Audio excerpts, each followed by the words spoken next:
Hey guys, for sure here in today's video, I'm going to show you how to set up and get started with your Samsung Galaxy S22 Ultra or any of the S22 iPhone that you have, or any Galaxy phone for the matter of fact. So let's get started. As you can see here, I have the S22 here in the box. So it comes something like this, and you get the phone here, and here you have the phone, and then here in the pamphlet, there's an important tool we want to get out, which is the SIM ejector tool, which is important if you're going to be activating your phone with a physical SIM.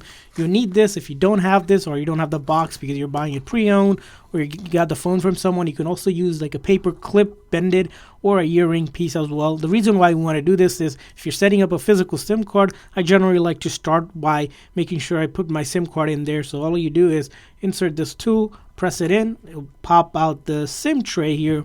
And then once you pop out the SIM tray, we'll take our nano size SIM card from our carrier. If you had it from your previous phone, you can pretty much take that one and put it in. Or if you're activating new service, you might already get a new SIM card and then put it back in here. You want to make sure this clicks. The important thing here is you'll see here, it lines up with the cut corner here. That's how you know it fits and it gives a nice click. And then we put that in there, just like that, and flush it in. So our SIM is installed. Remember, SIM is for only if you have phone service, right? You're trying to get onto your phone. And after that, we press this button here on the right hand side, the bottom one, not the top two, because the top one's a volume up and down. So we're going to press the bottom one, press and hold until you see the Samsung logo, and let go. And that's booting up the phone for the very first time. And it should be something like that once it starts booting up. Now, the other way, if you're not using a SIM card, is you might be using an eSIM if your carrier supports that. That's another way if you're getting phone service. So you should see your phone company probably show up if you're using it. But since I put my SIM card in, it just gives a logo. It's configuring the SIM card. And if the SIM card, sometimes you might have to contact your carrier if you're switching to phones. They might have to add the IMEI number of the new phone. So you get to welcome screen here, and all you do is select your language here. As you can see, it's English by default, but you can select something out, and we're ready to hit that start button. Now you're gonna have to agree to their terms and conditions and privacy policy. I usually just click all because you won't be able to do much if you don't agree. So hit agree, and then the next thing you want to do is, of course, connect to Wi-Fi, because it makes the things a little bit easier when you're connecting. So I'm going to go ahead and connect to our Wi-Fi here that we have set up, just entering the password, which I'll show you in a second. Alrighty, so all you do is enter your password for your Wi-Fi and then hit connect. And once you hit connect, it should be something like this. It's just getting the phone ready, making sure everything is good to go here. Alrighty, so get a moment here. So it's saying it's going to take a few minutes, but generally should be quick. So as that's happening, you just have to be a little patient here. So that's good. And make sure if you're getting a phone for the very first time, sometimes the phone doesn't have charge, and if it's not turning on, make sure you charge up the phone. I know sometimes you forget if it doesn't work right away, I think the phone is broken, but it just could be that.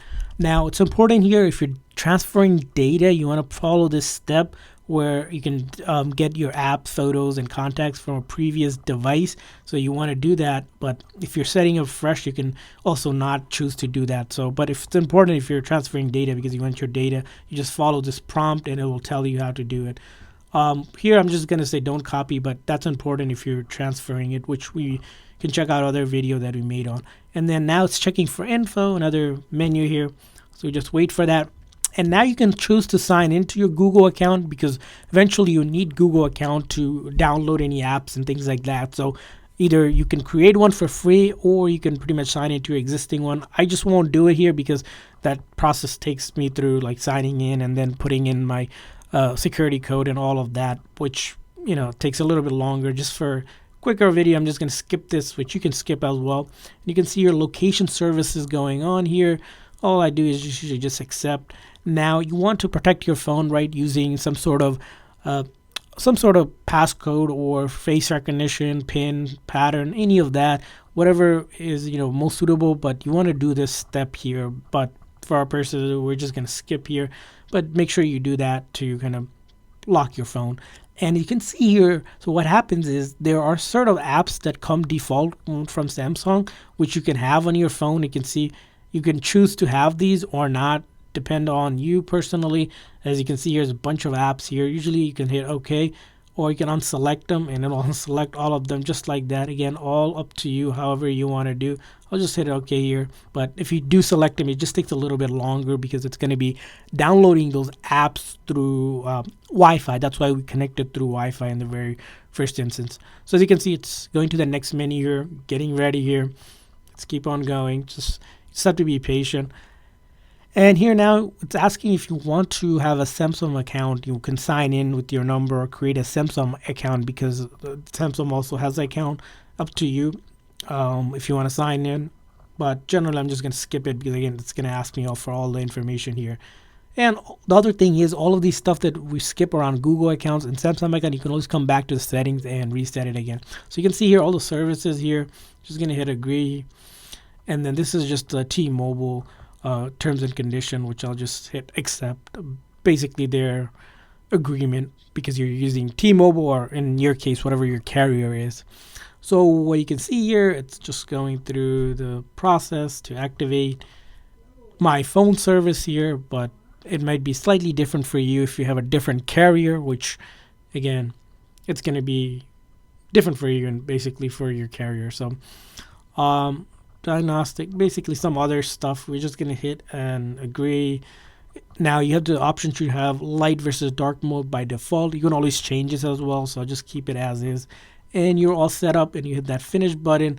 We can always explore to see all the options. And once you get to this screen, you're ready to go. You can start making your phone call here, check out the internet, check out the camera and all of that, and you're ready to go. And if you want to download apps, go to either Play Store or the Samsung Store, either or, to start downloading the apps that you need and getting started.